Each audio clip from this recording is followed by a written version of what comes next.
സ്വർലോകനാടന്റെ നിത്യനാടാം ലോകം എന്നു ഞാൻ കാണുമാ നിത്യത. ഹായൻ പ്രേമമേ ഹാമേ ലോകമേ, ഹായൻ പ്രേമമേ ഹാമേ ലോകമേ എന്നു ഞാൻ കാണുമാ നിത്യത, എന്നു ഞാൻ കാണുമാ നിത്യത. ദൈവനാമത്തിന് മഹത്വമുണ്ടാകട്ടെ. ഗ്രേസ് മിനിസ്ട്രീസ് സ്വാതന്ത്ര്യ സന്ദേശം എന്ന ഞങ്ങളുടെ TV പ്രോഗ്രാമിലേക്ക് ബഹുമാനപ്പെട്ട എല്ലാ ശ്രോതാക്കളെയും ഞങ്ങൾ ദൈവനാമത്തിൽ അല്പസമയത്തേക്ക് സ്വാഗതം ചെയ്യുന്നു. എല്ലാവർക്കും ഞങ്ങളുടെ ടീമിന് വന്ദനം അറിയിക്കുന്നു. നിങ്ങളുടെ സഹകരണം ഈ ശുശ്രൂഷയുടെ അനുഗ്രഹം, വിജയം ഇത് മറ്റുള്ളവർക്ക് സബ്സ്ക്രൈബ് ചെയ്യാനായിട്ടും അല്ലാതെ നിങ്ങൾക്ക് പരിചയപ്പെടുത്താനായിട്ടും ഓൺലൈനായിട്ട് പ്രാർത്ഥനയ്ക്ക് ആവശ്യമുള്ളവർക്ക് എന്നെ വിളിപ്പിക്കാനായിട്ടും ഒക്കെ ഞാൻ നിങ്ങളെ ഉത്സാഹിപ്പിക്കുന്നു. ഇന്നത്തെ ഈ പ്രോഗ്രാം സ്പോൺസർ ചെയ്തിരിക്കുന്ന ഒരു സഹോദരനുണ്ട്. ചെന്നൈയിൽ നിന്നുള്ള ആ സഹോദരന് വേണ്ടി നമുക്ക് ഒരുമിച്ച് പ്രാർത്ഥിക്കാം. സ്വർഗീയ പിതാവേ, യേശു ക്രിസ്തുവിൻ്റെ നാമത്തിൽ ഈ പകൽ സമയത്ത് ഇപ്രകാരമുള്ള ദൈവവേലയുടെ പങ്കാളിത്തത്തിലായി സഹകരിച്ച പ്രിയ സഹോദരനും കുടുംബത്തിനുമായിട്ട് പ്രാർത്ഥിച്ച് ദൈവത്തെ ഏൽപ്പിക്കുന്നു. ഇത് മുഖാന്തരമായിട്ട് അവർക്ക് അധികമായ വർധനവുണ്ടാകുമെന്ന് തിരുവെഴുത്ത് പറയുന്ന നിവൃത്തിയാകുമാറാകട്ടെ കർത്താവേ. കുടിപ്പേനെന്നാൽ കിട്ടുമെന്നുള്ള ആ വചനവും നിങ്ങളുടെ കണക്കിലേക്ക് കയറി ഫലമാകുന്നു എന്നുള്ള വചനവും കർത്താവ് അവരുടെ ജീവിതത്തിൽ നിറവേറുവാൻ കാരണമാകട്ടെ. അവരെ കുടുംബമായി അനുഗ്രഹിച്ച് പ്രാർത്ഥിക്കുന്നു. കർത്താവിൻ്റെ കൈകളിലവരെ ഫലമേൽപ്പിക്കുന്നു. തുമ്മ ശുശ്രൂഷയെ ദൈവം അനുഗ്രഹിക്കേണ്ടതിനായിട്ട് പ്രാർത്ഥിക്കുന്നു. പ്രാർത്ഥന കേട്ടതിന് നന്ദി. യേശു ക്രിസ്തുവിൻ്റെ ധന്യമായ നാമത്തിൽ തന്നെ ആമേൻ, ആമേൻ. Praise the Lord. മനുഷ്യരെ ആയിരിക്കുന്ന സമൂഹത്തിന് പൊതുവിൽ വ്യക്തമായ ഒരു ധാരണയില്ലാത്തതായ, എങ്ങനെയെന്ന് അറിവില്ലാത്തതായ കാര്യങ്ങളെ കുറിച്ച് കേൾക്കുകയും ഞാൻ പ്രാർത്ഥിക്കുകയും പഠിക്കുകയും ദൈവത്തോട് അതിനെ സംബന്ധിച്ച് ഒരു നിയോഗത്തിനായി പ്രാർത്ഥിക്കുകയൊക്കെ ചെയ്യുമ്പോൾ ദൈവം എന്നോട് പറഞ്ഞിരിക്കുന്ന, അല്ലെങ്കിൽ എന്നെ നിയോഗിച്ചിരിക്കുന്ന നിയോഗത്തിൻ്റെ ബാക്കിയായിട്ടാണ് ഞാൻ പറയുന്നത്. മനുഷ്യന് മരണശേഷമുള്ള കാര്യത്തെപ്പറ്റി തിട്ടമില്ല, വ്യക്തതയില്ല. ഒരു കൂട്ടർ അങ്ങനെ പറയും, ഒരു കൂട്ടർ ഇങ്ങനെ പറയും, വേറൊരു കൂട്ടർ മറ്റൊരു രീതി പറയും. മരിച്ചതിന് ശേഷം വരെ ക്രിയകൾ ചെയ്താൽ അത് ഫലകരമാണെന്ന് പറയും. ഇങ്ങനെയൊക്കെ എല്ലാം കൂടി ഒരു കുഴഞ്ഞു പറഞ്ഞ അവസ്ഥ. എന്നാൽ നിങ്ങളോട് ഞാൻ കൈകൂപ്പി നിങ്ങളൊരപ്പച്ചനെ പോലെ പറയുന്നത്, അതിന് കൃത്യമായ രൂപരേഖ ഉടയവൻ നമുക്ക് തന്നിട്ടുണ്ട്. ഉണ്ട് ദൈവം തന്നിട്ടുണ്ടെന്ന് ദൈവത്തിന് വിരോധമായി കള്ളസാക്ഷ്യം ഞങ്ങൾ എങ്ങനെ പറയും? അത്രയും ഉറപ്പില്ലാതെ, നിർണയമില്ലാതെ, തിട്ടമില്ലാതെ, വ്യക്തതയില്ലാതെ എങ്ങനെ പറയും? അത് ശരി. അതുകൊണ്ട് നമുക്ക് അതിലേക്ക് ഇറങ്ങാം. ഇന്നത്തെ നമ്മുടെ ചിന്ത, മരിക്കുന്നവർ രണ്ടിടങ്ങളിലേക്ക് പോകുന്നു. ആ കൃത്യം പോലെ സംഭവിക്കും. അത് ഞാൻ പറഞ്ഞിട്ടുള്ളതല്ല, ദൈവം തമ്പുരാൻ പറഞ്ഞിട്ടുള്ളതുകൊണ്ട് അതങ്ങനെ തന്നെ സംഭവിക്കും. വിശുദ്ധ ലൂക്കോസ് എഴുതിയ സുവിശേഷം 19-ാം അധ്യായം 41-42 വാക്യങ്ങൾ വായിച്ചു കേൾക്കുന്ന. അവൻ നഗരത്തിന് സമീപിച്ചപ്പോൾ അതിനെ കണ്ട് അതിനെക്കുറിച്ച് കരഞ്ഞു. 23-ാം അധ്യായം 42-ഉം 43-ഉം കൂടെ വായിച്ചാട്ടെ. 21-ാം അധ്യായം 41-ഉം 42-ഉം കൂടെ വായിച്ചാട്ടെ. പിന്നെ അവൻ, യേശുവേ, നീ രാജ്യത്വം പ്രാപിച്ചു വരുമ്പോൾ എന്നെ ഓർത്തുകൊള്ളണമേ എന്ന് പറഞ്ഞു. യേശു അവനോട്, ഇന്ന് നീ എന്നോടുകൂടെ പരദീസയിൽ ഇരിക്കും എന്ന് ഞാൻ സത്യമായി നിന്നോട് പറയുന്നു എന്ന് പറഞ്ഞു. യേശു മരണശേഷമുള്ള ഒരു വിഷയത്തെക്കുറിച്ച് സത്യമായി പറഞ്ഞു. ജീവൻ നൽകാനും ജീവൻ എടുക്കാനും അധികാരമുള്ളവൻ. ഒരു കുഞ്ഞ് അമ്മയുടെ ഉദരത്തിൽ ഉരുവാകണമെങ്കിൽ അത് അവിടുത്തെ നിർണയപ്രകാരമേ സാധ്യമാകൂ. അങ്ങനെ അതിന് ജീവനുണ്ടാകുന്നു. മരണശേഷം അതെന്ത് ചെയ്യുന്നു എന്ന കാര്യമാണ് രണ്ടിടങ്ങളിലേക്ക് പോകുന്നെന്ന് വർത്തമാനം. ഞാനത് ലളിതമായും വളരെ സ്ലോയായും പറയുമ്പോൾ നിങ്ങളുടെ മനസ്സിലത് പതിഞ്ഞിരിക്കട്ടെ, നിങ്ങളുടെ ആശങ്ക മാറട്ടെ, മറ്റുള്ളവരോട് പറഞ്ഞ് നിങ്ങൾക്ക് അവരെ ബോധ്യപ്പെടുത്താൻ ഇടയാകട്ടെ എന്നൊക്കെയാണ് എൻ്റെ മനസ്സിൻ്റെ താല്പര്യവും പ്രാർത്ഥനയും. ഓക്കെ. യേശു യെരുശലേമിനെ നോക്കി കരഞ്ഞു എന്നാണ് ആദ്യം വായിച്ചത്. കാരണം യെരുശലേമിലെ ജനം യേശുവിനെ ആ സമയങ്ങളിൽ അംഗീകരിക്കുകയോ കൈക്കൊള്ളുകയോ ചെയ്തിരുന്നില്ല. യേശു പറഞ്ഞതിനെ അവർ വിശ്വസിച്ചിരുന്നില്ല. എന്നിട്ട് അവരുടെ അവിശ്വാസത്തെയും അനുസരണക്കേടിനെയും സ്വന്തം ഇഷ്ടപ്രകാരം ജീവിതത്തെയും കുറിച്ച് ഓർത്തപ്പോൾ യേശു കരഞ്ഞു. എന്നിട്ട് പറഞ്ഞു, നിൻ്റെ സമാധാനത്തിലുള്ള നീ അറിഞ്ഞെങ്കിൽ കൊള്ളായിരുന്നു, ഇപ്പോഴോ അവൻ്റെ കണ്ണിന് മറഞ്ഞിരിക്കുന്നു. അവൻ്റെ കണ്ണിന് മറഞ്ഞിരിക്കുന്ന കാര്യം. അങ്ങനെ യേശു ക്രൂശീകരണ സമയത്തെ കാര്യത്തിലേക്ക് വരികയാണ്. ക്രൂശീകരണ സമയത്തെ കാര്യത്തിലേക്ക് വരുമ്പോൾ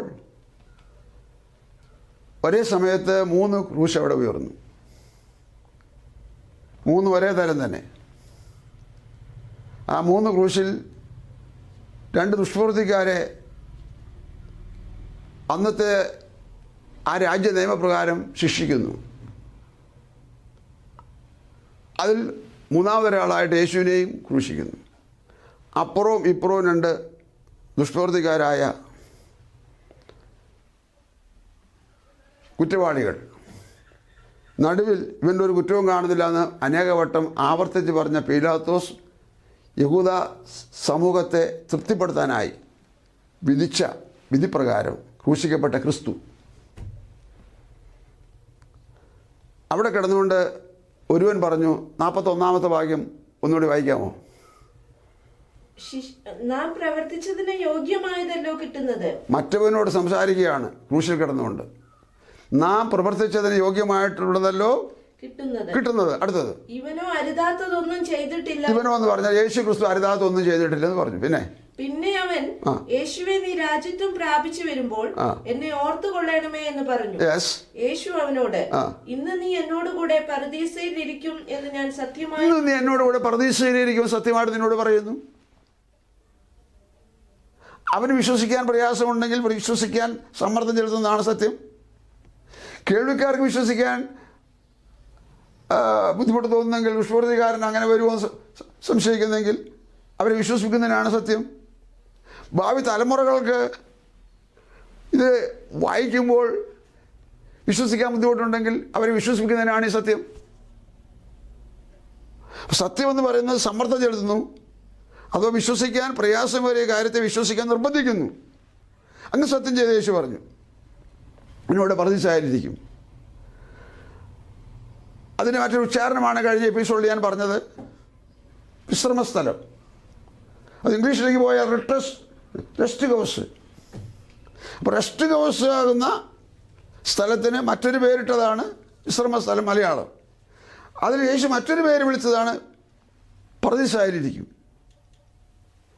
മരിച്ചാൽ എവിടെ പോകും? ഒന്നുകിൽ പരദീസയിൽ പോകും, അല്ലെങ്കിൽ പാതാളത്തിൽ പോകും. ആ സംശയം തീർക്കാൻ വേണ്ടി ഞാൻ പറഞ്ഞ വാക്കിൻ്റെ നിവൃത്തീകരണത്തിനായി സങ്കീർത്തനം 49-ാം അധ്യായത്തിൻ്റെ 14 അവരെ പാതാളത്തിന് ആടുകളായി ഏൽപ്പിച്ചിരിക്കുന്നു. പാതാളത്തിൻ്റെ ആടുകളായിട്ട് അവരെ ഏൽപ്പിച്ചിരിക്കുന്നു. മേൽ പറഞ്ഞു വന്നവർ ആരാണോ അവരെ ഏൽപ്പിച്ചിരിക്കുന്നു. മൃത്യു അവരെ മേയിക്കുന്നു. നേരുള്ളവർ പുലർച്ചയ്ക്ക് അവരുടെ മേൽ വാഴും, അവരുടെ രൂപം ഇല്ലാതെയാകും. പാതാളം അവരുടെ പാർപ്പിടം. ഈ വാക്കിനാണ് ഞാൻ വായിപ്പിച്ചത്, പാതാളം അവരുടെ പാർപ്പിടം. എങ്കിലും എന്റെ പ്രാണനെ ദൈവം പാതാളത്തിന്റെ അധികാരത്തിൽ. ഒരു വശത്ത് കിടക്കുന്ന കള്ളൻ യേശുവിനെ അംഗീകരിച്ചില്ല, സമ്മതിച്ചില്ല.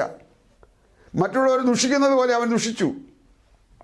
ഒരു വശത്ത് കിടന്നവൻ ഒരു സാക്ഷ്യം വിളിച്ചു പറഞ്ഞു. ഇത് ഒരു സുഖകരമായ രംഗത്തെ സംഭവമല്ല എന്നറിയണം. 3 ക്രൂശിൽ 3 പേര് കിടക്കുന്നു. ദുഃഖകരമായ മരണാനന്തര സമയത്തേക്കുള്ള, മരിക്കാൻ സമയമായതുകൊണ്ടല്ല, ശിക്ഷയാൽ മരണം വിധിച്ചതുകൊണ്ട്.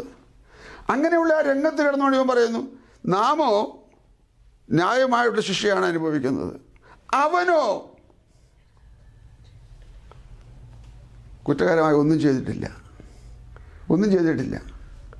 എന്നിട്ട് ആ ഒരു സാക്ഷ്യം പറഞ്ഞേച്ച് അടുത്ത വാക്യം അവനിങ്ങനെയാണ്: യേശുവേ, നീ രാജ്യത്വം പ്രാപിച്ചു വരുമ്പോൾ എന്നെയും കൂടെ ഓർത്തു കൊള്ളണമേ. നമ്മുടെ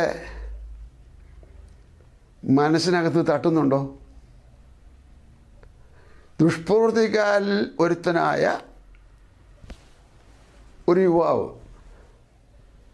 യേശുവിനെ സമ്മതിക്കുന്നു, യേശുവിനെ അംഗീകരിക്കുന്നു, അവൻ രാജ്യത്വം പ്രാപിക്കുമെന്ന് ഏറ്റുപറയുന്നു, വിശ്വസിക്കുന്നു, വരുമെന്ന് പറയുന്നു, എന്നെയും കൂടെ ആ കൂട്ടത്തിൽ കൈക്കൊള്ളണം എന്ന് പറയുന്നു. ഈ നിലവാരം നമുക്കുണ്ടോ? എന്നാൽ രക്ഷപ്പെട്ടു. മനസ്സിൻ്റെ ആഴത്തിൽ നിന്ന്, ഹൃദയത്തിൻ്റെ ആഴത്തിൽ നിന്ന്, പാപബോധത്തിൻ്റെ ആഴത്തിൽ നിന്ന് ഈ വലിയ കാര്യത്തെ ചെറുതായിട്ടെങ്കിലും ഏറ്റെടുക്കാൻ തയ്യാറുണ്ടോ? ഒന്നുകിൽ യെസ് അല്ലെങ്കിൽ നോ, ഇതിനിടയ്ക്ക് വേറെ ഇതില്ല.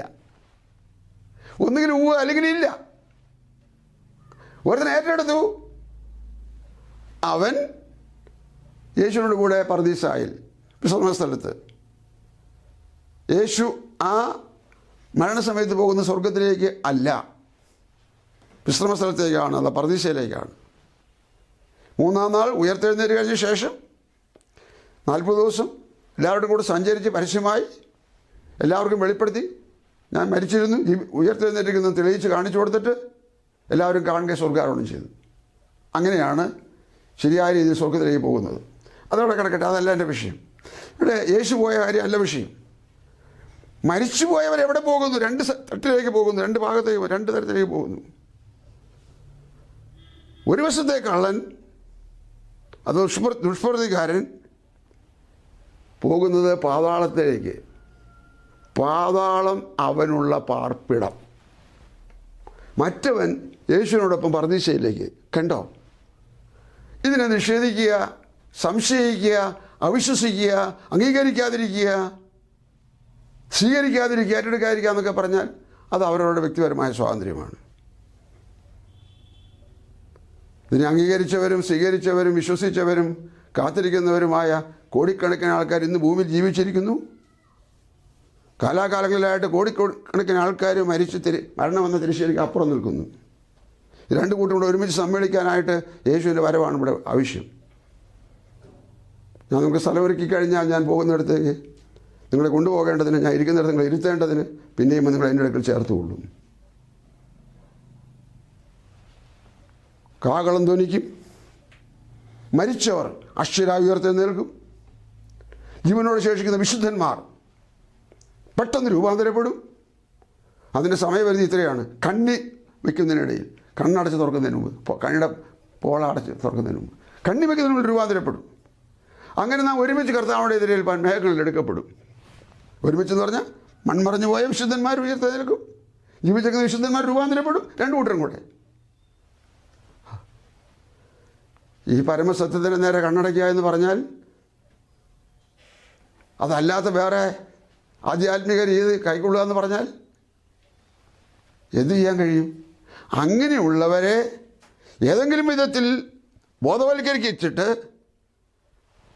അവരെ കർത്താവിൻ്റെ അരികിലേക്ക് നടത്തുവാൻ, ദൈവരാജ്യത്തിലേക്ക് നടത്തുവാൻ, ആത്മരക്ഷയിലേക്ക് നടത്തുവാൻ, നരകത്തിൽ നിന്ന് യാത്ര പറയിപ്പിക്കുവാൻ കഴിയുമോ?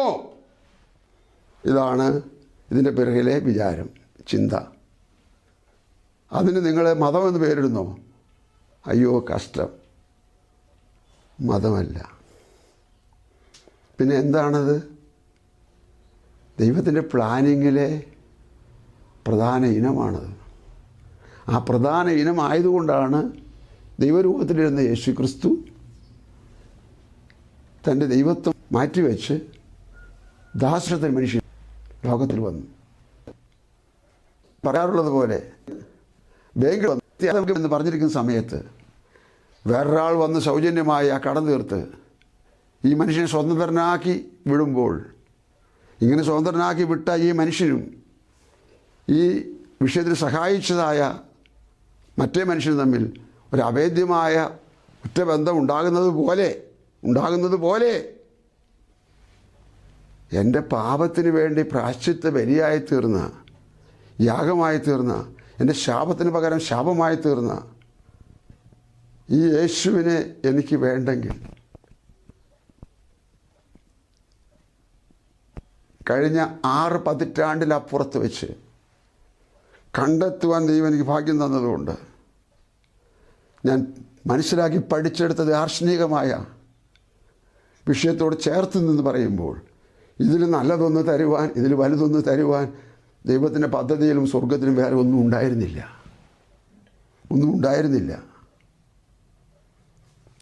അവനാകുന്ന കർത്താവിൻ്റെ അരികത്ത് നിൽക്കുമ്പോൾ 600,000 കാര്യങ്ങൾക്ക് മനുഷ്യൻ ഇവിടെ കിടന്ന് കഷ്ടപ്പെടുമ്പോൾ, പ്രിയപ്പെട്ടവരെ, അവൻ മതി നമുക്ക്. അവൻ അരികത്തുണ്ടോ അത് മതി. അവനിൽ ചാരുക. പ്രവചനത്തിൽ സഭയാകുന്ന കർത്താവിൻ്റെ മണവാട്ടിയെ ദർശനത്തിൽ ദൂരവേ കണ്ടുകൊണ്ട് ആ വിലാപ ഉത്തമഗീതത്തിൽ പറയാണ്, എൻ്റെ പ്രിയൻ്റെ മേൽ ചാരിക്കൊണ്ട് വരുന്നോരിവളാർ, യേശു എന്ന അങ്ങയുടെ മേൽ ചാരിക്കൊണ്ട് വരുന്നോരിവളാർ, സഭയാ മണവാട്ടി. അത് പ്രവചനികമായിട്ട് ദർശനത്തിൽ കണ്ട് പാടുകയാണ്. ഞാനെന്താണ് പറഞ്ഞത്? മരിച്ചവർ 2 ഇടങ്ങളിലേക്ക്, മരണം ഇല്ലാതാകുന്നു എന്നല്ല, വേർപെടുന്നു എന്നാണ്. എന്തോ ഒന്നിൽ നിന്ന് വേർപെടുന്നു, മറ്റൊന്നിന് തുടക്കമിടുന്നു. മറക്കരുത്, ഏതെങ്കിലും കണ്ണുപൊട്ടന്മാരെ പോലെയുള്ളവർ മരണശേഷം ഒന്നുമില്ലെന്ന് പറയുന്നെങ്കിൽ അവിടെ ഹൃദയം അത്രത്തോളം അന്ധകാരത്തിൽ ഇരുട്ട് പിടിച്ചു കിടക്കുന്നതേ ഉള്ളൂ.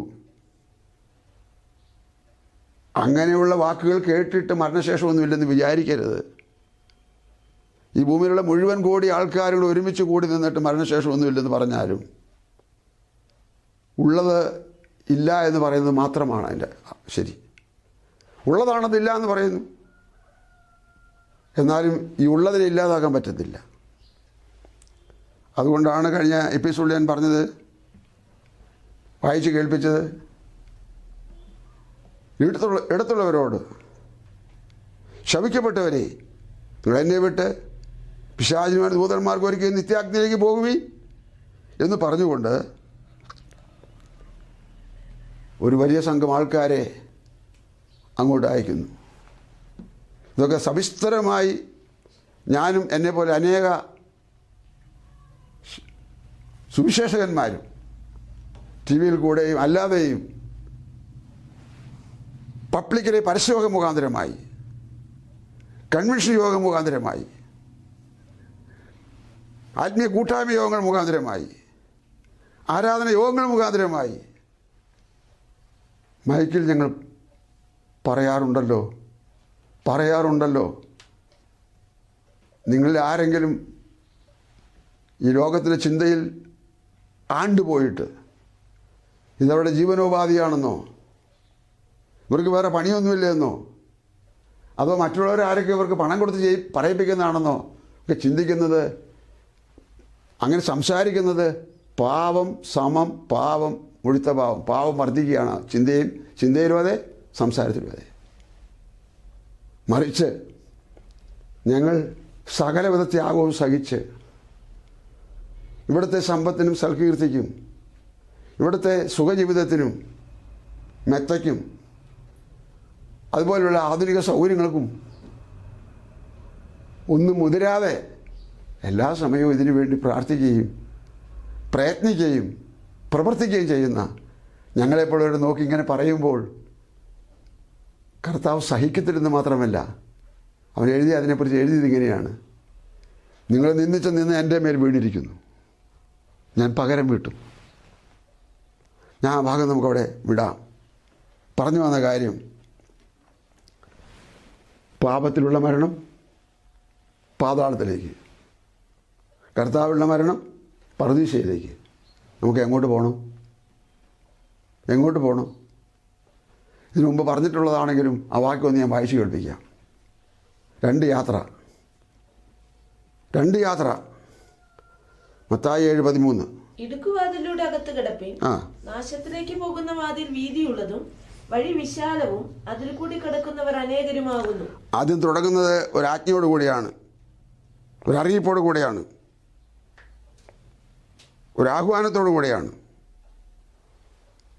നാശത്തിലേക്ക് പോകുന്ന വാതിൽ വിശാലവും അതിലേക്ക് പോകുന്നവർ അനേകരുമാകുന്നു. അടുത്തത്, ജീവങ്കിലേക്ക് പോകുന്ന വാതിൽ ഇടുക്കവും വഴി ഞെരുക്കവുമുള്ളത്, അത് കണ്ടെത്തുന്നവർ ചുരുക്കമത്രേ.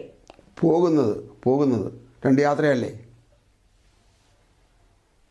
2 യാത്ര. നാശത്തിലേക്ക് പോകുന്ന യാത്ര, ജീവങ്കിലേക്ക് പോകുന്ന യാത്ര. ഇവിടെ ഇടകലർന്ന് ജീവിക്കുന്നു. എല്ലാവരും തമ്മിൽ കലർന്ന് ജീവിക്കുന്നു. ഒരു വീട്ടിൽ തന്നെ 2 തരം യാത്രക്കാരുണ്ട്. ഞാനിങ്ങനെ കൈകൂപ്പി എന്തിനാണെന്നറിയാമോ? സത്യമാണെന്നുള്ളതിന് സാക്ഷ്യപ്പെടുത്തിയതാണ്. ഒരാൾ നാശത്തിലേക്കാണെങ്കിൽ ഒരാൾ ജീവങ്കിലേക്ക്. എല്ലാ വീടുകളിലും അങ്ങനെ ഉണ്ടെന്ന് പറയുന്നില്ല, മിക്ക വീടുകളിലും ഇങ്ങനെയൊക്കെ ഉണ്ട്. ഒരാൾ ജീവങ്കിലേക്ക് പോകുന്നതിൻ്റെ കാരണമുണ്ട്. അയാൾ ഭാഗ്യവശാൽ ദൈവവചനം അനുസരിപ്പാനും വിശ്വസിപ്പാനും അതിനായി കാത്തിരിപ്പാനും തന്നെ സറണ്ടർ ചെയ്തു, സമർപ്പിച്ചു, ദൃഢപ്രതിജ്ഞ എടുത്തു. അപ്പോൾ അദ്ദേഹം അല്ലെങ്കിൽ അവർ ആ ജീവങ്കിലേക്ക് പോകുന്നു, ബാക്കിയുള്ളവർ നാശത്തിലേക്ക് പോകുന്നു. ഇവർ രണ്ടുപേരും തമ്മിൽ എപ്പോഴും ഏറ്റുമുട്ടലായിരിക്കും. ഇവർ രണ്ടും രണ്ടാണ്. ജീവിതത്തിൽ ഇവിടെ ഒന്നാണ്, വീട്ടിലാണ്. പക്ഷെ എന്ത് ചെയ്യും? മറ്റേ കൂട്ടരനുസരിക്കാൻ തയ്യാറല്ല, വിധേയപ്പെടാൻ തയ്യാറല്ല. ഈ സുഖമാണ് അവിടെ വലിയ കാര്യം.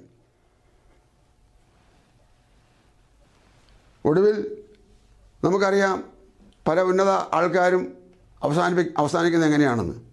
ഞാൻ ആ ഭാഗം തൊടാൻ പോകുന്നില്ല. സിനിമാ നടന്മാർ, സിനിമാ നടിമാർ, ഉന്നതന്മാർ ഒക്കെ അഭയം ചൊല്ലുന്നത്, അഭയം കാണുന്നത് ട്രെയിൻ പാളത്തിലും.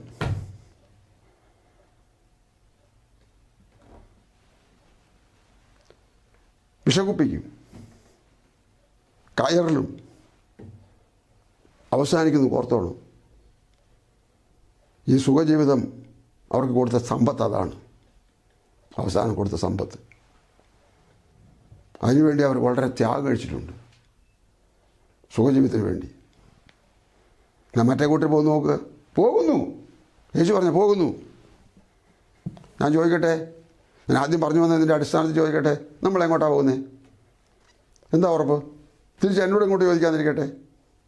എന്നെപ്പോലെ ഒരാളെ നിങ്ങൾ അവിടെ വഴിയിൽ എവിടെയെങ്കിലും കാണുന്നുണ്ടോ? ഉണ്ടെങ്കിൽ അവരോട് ചോദിക്കുക, നിങ്ങളെങ്ങോട്ടാണ് പോകുന്നത്? ഇപ്പോൾ പോകുന്ന കൊല്ലത്തേക്കാണെന്ന് പറയുന്നത് അതല്ല ഞാൻ ചോദിച്ചത്. നിങ്ങളുടെ ശരിയായ ജീവിതയാത്ര എങ്ങോട്ടാണ്? പച്ചിലയും കത്രയും പോലെ പറയും, ഞാൻ ദൈവരാജ്യത്തിലേക്കാണ് പോകുന്നത്. അയ്യോ, നിങ്ങളത് എങ്ങനെ സാധിച്ചേ? ഞങ്ങളത് വിശ്വസിക്കുന്നില്ല, നിങ്ങൾ പറയുന്നത് പൊള്ളയാ. നിങ്ങളെ വിശ്വസിപ്പിക്കാനുള്ള പണിയൊന്നും എനിക്കില്ല. അത് പോലീസിൻ്റെ ജോലിയല്ല എനിക്ക്. എന്നും പറഞ്ഞ് നിങ്ങളെ മർദ്ദിച്ച് വിശ്വസിപ്പിക്കുന്ന പണിയല്ല എനിക്ക്. ഞാൻ നിങ്ങൾ എന്നോട് ചോദിച്ചാൽ ഞാൻ സത്യം പറഞ്ഞു. ഞാൻ എങ്ങോട്ടാണ് പോകുന്നത്? ദൈവരാജ്യത്തിലേക്ക്. എന്നോട് നിങ്ങൾ ചോദിക്കുക, എങ്ങോട്ടാണ് പോകുന്നത്? ദൈവരാജ്യത്തിലേക്ക്. എൻ്റെ മക്കളെ ചോദിക്കാതിരിക്കട്ടെ, അവരുടെ കുടുംബത്തിൽപ്പെട്ട ബന്ധുക്കൾ ചോദിക്കാതിരിക്കട്ടെ. എൻ്റെ ഭാര്യ എപ്പോഴും ജീവിച്ചിരിക്കുന്നു, അവളെ ചോദിക്കുക, നിങ്ങൾ എങ്ങോട്ടാണ് പോകുന്നത്? ഞാൻ ദൈവരാജ്യത്തിലേക്ക്. ഞാൻ തിരിച്ചങ്ങോട്ട് ചോദിച്ചു, നീ എങ്ങോട്ടാണ് പോകുന്നത്? ഞാനും ഭാഗ്യവശാൽ അങ്ങോട്ടാ ചായ. എങ്ങോട്ട്? ദൈവരാജ്യത്തിലേക്ക്. എൻ്റെ കേൾവിക്കാരോട് ചോദിക്കുക, നിങ്ങളെങ്ങോട്ടാണ് പോകുന്നത്? അവിടെ നിന്ന് പിടിച്ച് കയറ്റാൻ കഴിയുമോ ഇല്ലയോ? ആർക്കെങ്കിലും കഴിയുമോ ഇല്ലയോ? ലൂക്കോസ് 16:25 കഴിയുമോ ഇല്ലയോ? പിടിച്ചു കയറ്റാൻ കഴിയുമോ? നിന്റെ ആയുസ്സിൽ നീ നന്മയും ലാസർ അവനും തിന്മയും പ്രാപിച്ചു എന്നോർക്കാം. ഇപ്പോൾ അവൻ ഇവിടെ ആശ്വസിക്കുന്നു, നീയോ വേദന അനുഭവിക്കുന്നു. അത്രയുമല്ല, ആ ഞങ്ങൾക്ക് നിങ്ങൾക്ക് നടുവെ വലിയൊരു പിളർപ്പുണ്ടാക്കിയിരിക്കുന്നു. ആ ഇവിടെ നിന്ന് നിങ്ങളുടെ അടുക്കൽ കടന്നു വരുവാൻ ഇച്ഛിക്കുന്നവർക്ക് കഴിവില്ല, ആ അവിടെ നിന്ന് ഞങ്ങളുടെ അടുക്കൽ കടന്നു വരുവാനും പാടില്ല എന്ന് പറഞ്ഞു. കഴിയുകയില്ല, പാടില്ല, കഴിയുകയില്ല, പാടില്ല. ഈ ധനവാന് വേണ്ടി ഇവിടെ ക്രിയാത്മകമായ കാര്യങ്ങൾ ചെയ്യുവാൻ, പണച്ചെലവ് ചെയ്ത് കാര്യങ്ങൾ ചെയ്യുവാൻ, ശ്രാദ്ധം കഴിക്കുവാൻ, പ്രാർത്ഥന കഴിക്കുവാൻ, ആചാരങ്ങൾ കഴിക്കുവാൻ, അനുഷ്ഠാനങ്ങൾ ചെയ്യുവാൻ ആളില്ലായിരുന്നു എന്ന് തോന്നുന്നുണ്ടോ? എത്ര വേണമെങ്കിലും ചെലവ് ചെയ്യാൻ തയ്യാറുള്ള ആൾക്കാർ ഇവിടെ ഇല്ലേ? പക്ഷേ ഈ വേദനയ്ക്കും യാതനയ്ക്കും, രണ്ട് വാക്കോടെ പറഞ്ഞിട്ടുണ്ട്, വേദനയ്ക്കും യാതനയ്ക്കും എന്തെങ്കിലും ഒരു തണുപ്പുണ്ടായോ? ഇപ്പോൾ ദൈവത്തോട് നിലവിളിക്കുകയല്ലേ? പിന്നെ നാവിനെ ഒന്ന് തണുപ്പിക്കാൻ വെള്ളത്തിൻ്റെ അറ്റം വെള്ളത്തിൽ മുക്കിയാൽ മതി. അപ്പോൾ അനക്കാൻ കഴിയുമായിരുന്നെങ്കിൽ, ആശ്വാസം കൊടുക്കാൻ കഴിയുമായിരുന്നെങ്കിൽ സാധിക്കേണ്ടതല്ലേ? യേശുതമ്പുരാൻ്റെ വായിൽ നിന്ന് വന്നതല്ലേ? യേശുതമ്പുരാൻ്റെ വായിൽ നിന്ന് വന്നത് കളവാണെന്ന് നിങ്ങൾക്ക് തോന്നുന്നെങ്കിൽ നിങ്ങളോട് എനിക്ക് സംസാരിക്കാനില്ല. യേശുതമ്പുരാൻ്റെ വായിൽ നിന്ന് വന്നത് ശരിയാണെന്നും സത്യമാണെന്നും അങ്ങ് നിങ്ങളോട് എനിക്ക് സംസാരിക്കാനുണ്ട്. വഴി രണ്ട്, ജീവിതം ഒന്ന്. പക്ഷേ ലക്ഷ്യം രണ്ടാണ്. ഒരു വീട്ടിൽ ഒരുമിച്ച് സിനിമ തിയേറ്ററിൽ പോകുന്നു, ഒരുമിച്ച് മദ്യഷാപ്പിൽ പോകുന്നു, ഒരുമിച്ച് ടൂർ പോകുന്നു, ഒരുമിച്ച് ഒരുപാട് കാര്യങ്ങൾ ചെയ്യുന്നു. പക്ഷേ വഴി രണ്ട്.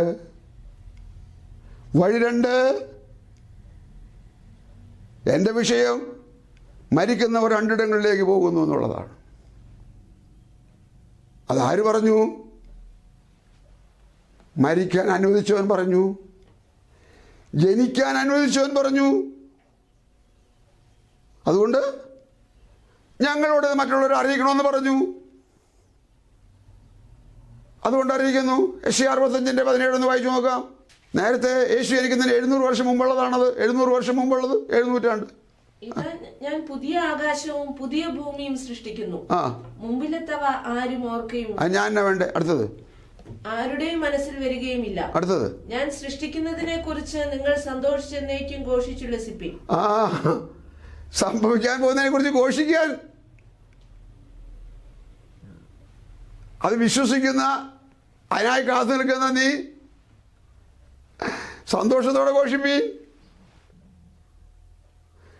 മറ്റുള്ളവർ അറിയട്ടെ, മറ്റുള്ളവർ കേൾക്കട്ടെ.